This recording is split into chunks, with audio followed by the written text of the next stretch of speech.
الرحمن الرحيم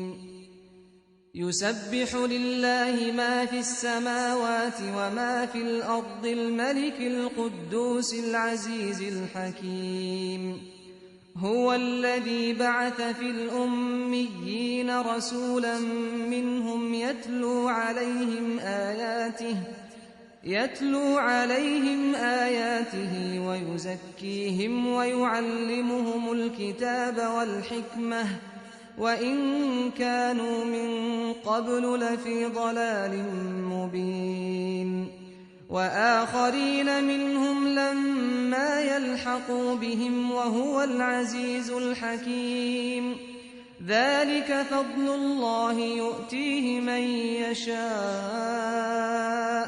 والله ذو الفضل العظيم مثل الذين حملوا التوراة ثم لم يحملوها كمثل الحمار يحمل أسفارا بئس مثل القوم الذين كذبوا بآيات الله والله لا يهدي القوم الظالمين قل يا أيها الذين هادوا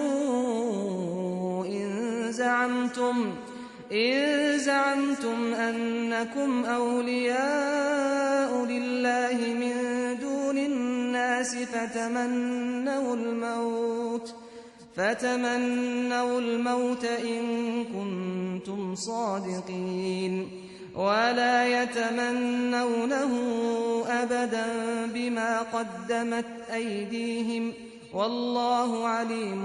بالظالمين قل إن الموت الذي تفرون منه فإنه ملاقيكم ثم